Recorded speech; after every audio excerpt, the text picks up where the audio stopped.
This is make or break year for Daniel Jones. Is he a franchise quarterback or is he just a mistake? It's kind of harsh, but it kind of is the truth. This is truly a make or break year for Daniel Jones. And if he ain't the guy, then Joe Judge, hey, he's probably going to try to move off quickly from him, go ahead and try to find his true franchise quarterback. Because, I mean, typically, if the quarterback position ain't right, it typically costs a coach and a regime their jobs. So, if he ain't it, man, Daniel Jones ain't the sword you want to die on. But he could be. He could be. And we'll talk about that, all that and more. We're going to break down the Giants, go take a look at the roster, give you my projected starters, along with my 2021 prediction for how they will do. What's crack-a-lackin'? It's your boy, Baroshmo, just in case you did not know. So go ahead, become a bro and subscribe. Leave that thumbs up if you enjoyed the video. And you can still leave a thumbs up. You don't have to necessarily agree with me. It's football, man. We all got different types of opinions, but I do enjoy the discourse. And if I miss something or misrepresent something, y'all fans, y'all will let me know. So do it, but do it in love. So let's go ahead and take a look at the roster here.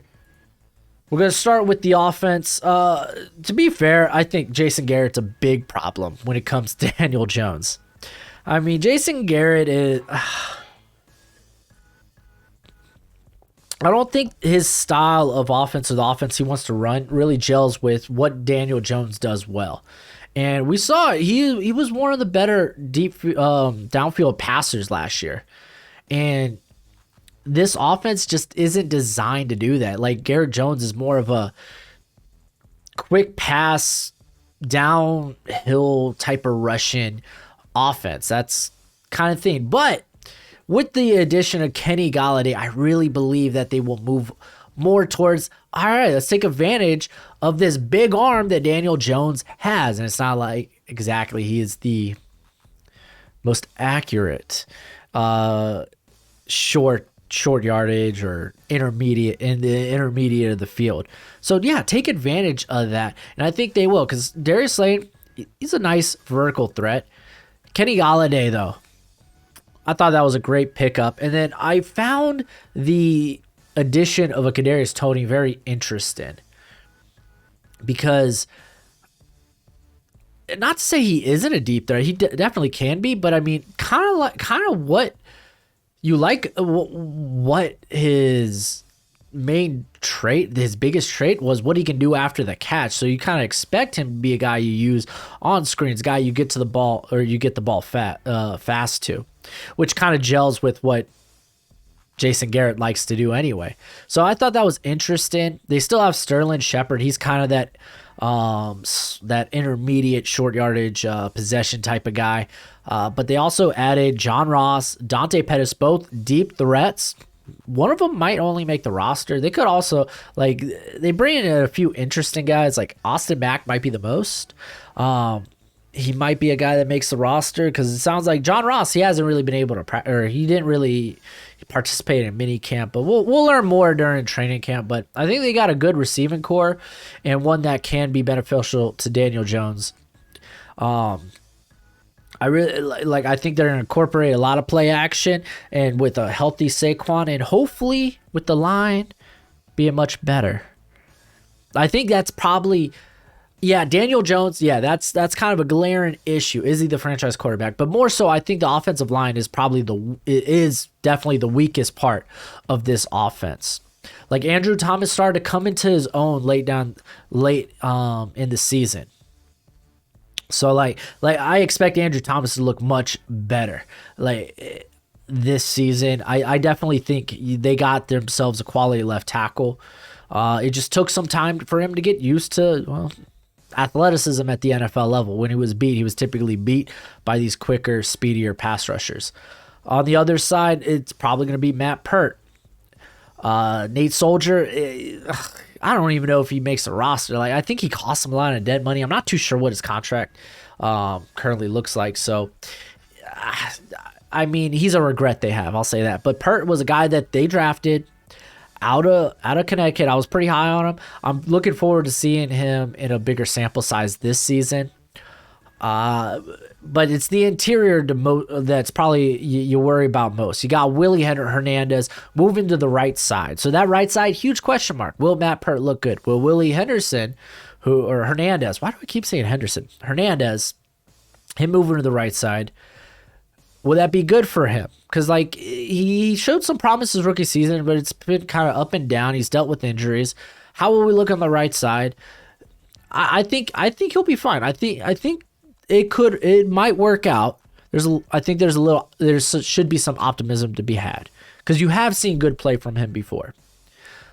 Out opposed to Shane Lemieux, I can't believe he's listed as a start. I can't imagine him starting next year. He was a guy that I thought could be a good depth player when coming out of the draft, but man, he looked terrible last year. I think the Giants do. If you're a Giants fan, you gotta hope he's not a starter next year. I really think Zach Fulton will kind of emerge as the left tackle. I think he's much more than just a depth piece. Actually, probably one of his best seasons came playing left guard in 2016, I believe.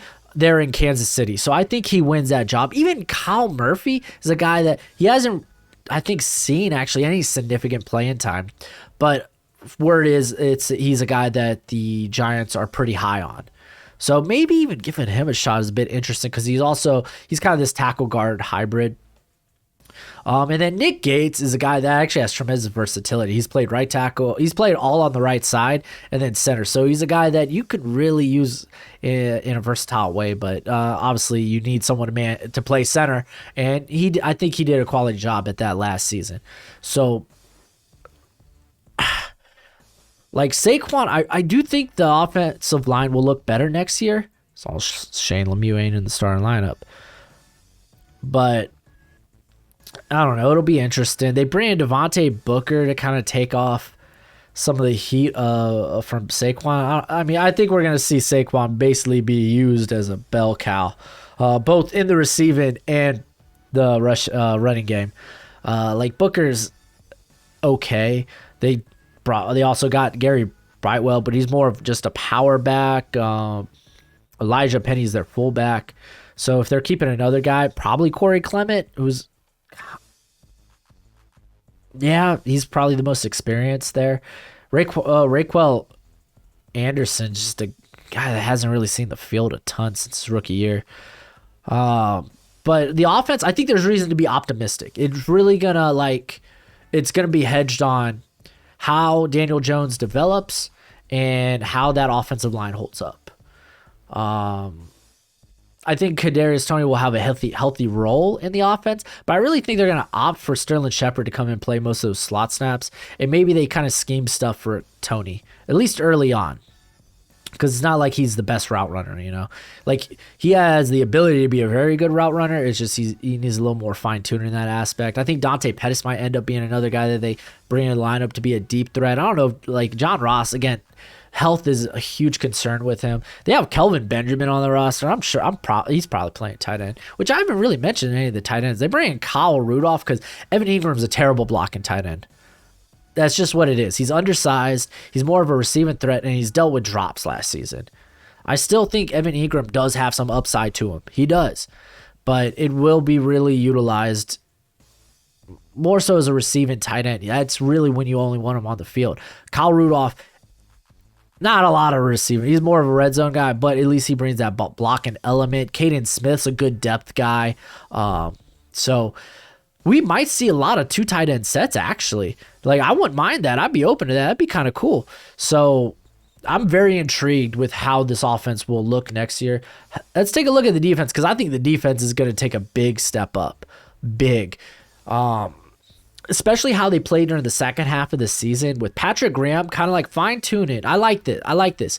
He saw kind of what they did, like what they did poorly at the beginning of the year, and he adjusted.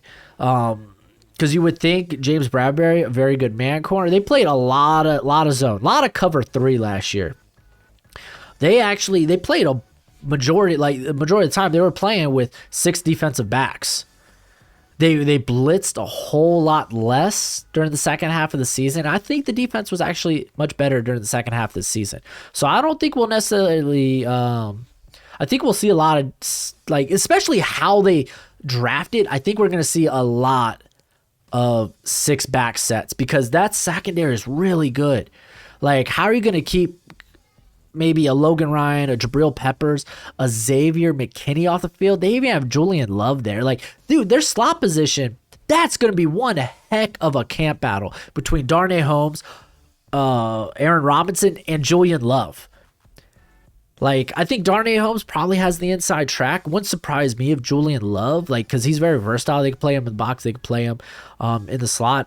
Aaron Robinson, he was probably one of the more highly sought slot corners in this class. Maybe you play him on the outside. I mean, cover 3, kind of like size matters less, and he just doesn't have the length. I don't think you do that. Especially if you're playing press, actually. So, yeah, probably not. No, he's a slot guy. What am I saying? But, I mean, they got their starting corners. James Bradbury. Bringing in Adoree Jackson was a great pickup, if healthy. He is definitely like a top 15, top 20 corner in the league. I think that's a good compliment to James Bradbury. They also got brought in Rodarius Williams, who is a literally plug-and-play guy. The guy's 25, I think. Or he will be 25 by the time the season starts, and he's kind of ready. He's not like an athletic stud, but I think he's a good fit to this defense and a guy that they can rely on if there is injury. Obviously, they have Sam Beal. Injuries, speak of the devil. Isaac Yiadom, who's a vet, but never really emerged as a quality starter. It's just going to be very, very interesting. And Xavier McKinney, man, I think they're going to opt to play maybe just one linebacker, and he's going to kind of come in as this like safety linebacker hybrid. They used him that way during the last part of the year. A majority of his snaps came either in the slot or in the box. So I really think they'll have Blake Martinez, but they'll really opt to have Xavier McKinney maybe kind of like align maybe in the slot or somewhere around the line of scrimmage with him.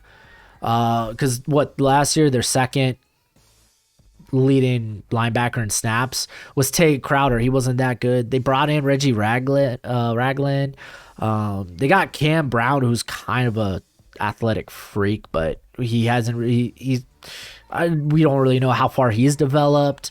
So there's DJ Brunson out of South Carolina. They got a couple years ago.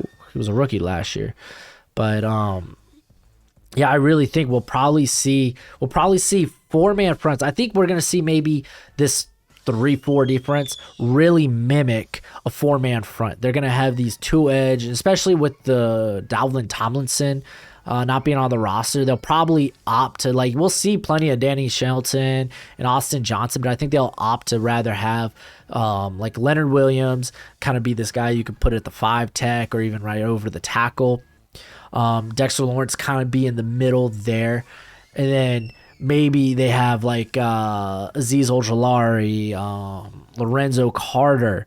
They also Ellerson Smith, man, during mini camps he was being played right alongside Lorenzo Carter because Ojulari is a little banged up, and I mean they brought in Ifeadi Odenigbo, who was an excellent rotation rusher out of Minnesota. Like, he really excelled at that role, and it's kind of dangerous. I mean, and we've seen like O'Shane Himes, I believe, the former ODU prospect. We've seen flashes from him, little bits.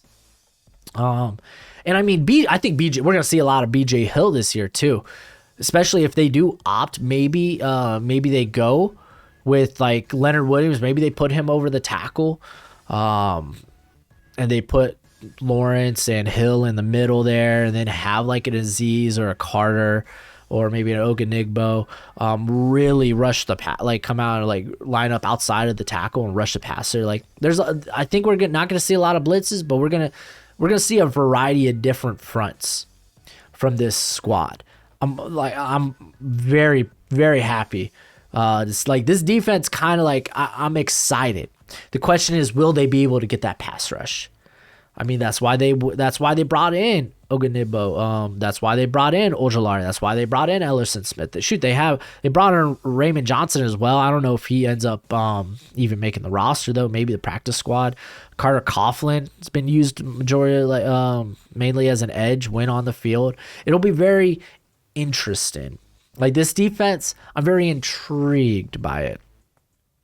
Like I think this Giants team is going to be better than a lot of people think, including myself, because they got a tough schedule and it's tough seeing them win some of these games. But I really do think this team will probably be a lot better than what we think. The question is, can Daniel Jones does he take that next step in his development? We'll find out. We'll find out. So let's go ahead. Let's talk about the starters I have here listed. Keep in mind, these are who I think will see the most snaps, not necessarily what their base coverage is. So Daniel Jones, Saquon Barkley. I got Kenny Golladay, Darius Slayton, and I think they're going to rely on Sterling Shepard probably the majority of the time, and then we'll see sprinkles of Dante Pettis, John Ross, a lot of stuff for Kadarius Toney schemed, but I think Shepard, if healthy, obviously, because Shepard health's been a big issue. Evan Ingram.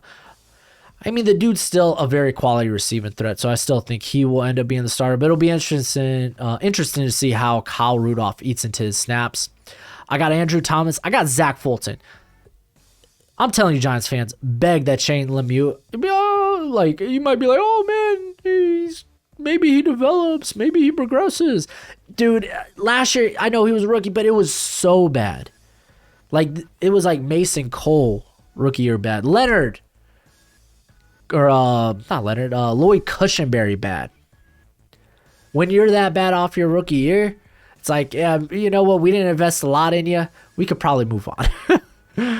So I got Fulton there, just a reliable vet. Nick Gates, Will Hernandez, and Matt Pert.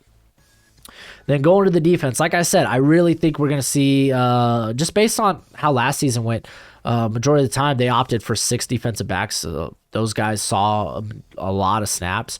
So going to the defense, I got Azeez Ojulari. I think Lorenzo Carter. Because keep in mind, the guy I think he went to IR in October. So he missed the rest of the season. I think he only played like 5 games. So I think we'll see him in a healthy role. Maybe, again, we'll see like Ogunigbo, maybe even Ellerson Smith kind of dipped into there. And then Leonard Williams, Dexter Lawrence, I think we will see a healthy amount of BJ Hill. He's like quietly, he's been very good for them. Blake Martinez, and then going to the secondary, James Bradbury, Adoree Jackson. I think Darnay Holmes maybe edges out Aaron Robinson. Really, that one's kind of up for grabs. And I think even Julian Love, you can make a case for him too. I think that's probably one of the most interesting camp battles is who's going to play slot for the squad. And then I got Logan Ryan, Jabril Peppers, who's kind of your do-it-all safety. And then Xavier McKinney, I think, kind of acts as another guy, your safety you put in the box or you could put around the line of scrimmage to kind of play there next to Martinez. He's actually really good in that role. Or at least he was last season. And so, yeah, very interested. So, going to my prediction, and I'm going to be straight up with you guys. I feel like I'm very down on the Giants. When it came to my predictions, after I got done, because keep in mind I'm doing this for all these teams, I got to the end of my predictions and I was like, man, I really feel like they're a better team than this. I mean, we'll see. I'm going to be honest with y'all. I think they got a tough schedule. I got them going, 6-11, I think. Yeah, 6-11. I got them winning, going 3-3 in the division. It's a good, it's not a good division, but it's going to be a tough division. These guys, obviously, division teams play each other very well, but I feel like in the NFC East, that's more true. These, really any team can win. It doesn't matter how bad you are that year. Any team can win. I mean, just look at last year, how bad the division was. So I actually got them finishing 3rd in the division. They end up being 3 games out of the next spot there.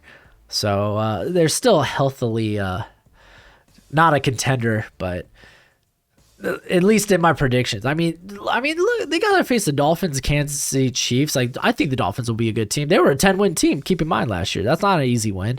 They got to face the Bears. Hey, that Bears defense is quality. They get some consistency Like, and plus, by this point of the year, I really feel like you're gonna have to face Justin Fields as a starter, so that might be a different Bears team by the end of the year. So, but having to face the the NFC South with the Saints, yeah, they might be a worse team depending on what Jameis Winston looks like or whoever the heck's their quarterback. But still, facing the Buccaneers, that's a tough task. The Panthers, who knows what Sam Darnold we see. The Falcons are always a competitive team. I actually have them beating the Falcons. But then the AFC West, facing the Chiefs, that's tough. The Chargers, I actually have them beating the Chargers. But that's going to be a tough squad, especially going into L.A. The Broncos and the Raiders, I think, are very competitive teams. I think you could put them in the same ballpark of where the Giants are. I really do think this team, if Daniel Jones ends up being much better than what a lot of us probably anticipate, this could be a 10-win team. Like, realistically, this could be a 10-win team. I think that defense is so close to being really, like, top 10. I think that offensive line, man, if it comes together, then, hey, watch out. They have some legitimate weapons at receiver. They have a very good running back there in Saquon Barkley, if he could stay healthy and not get hit behind the line of scrimmage. We'll find out. I'm telling you, don't start Shane Lemieux. I know this sounds like I'm really hating on Shane Lemieux, but the dude did not play well last year. I'm sorry. And I thought pretty good about him coming into the draft, but he was still a late round guy.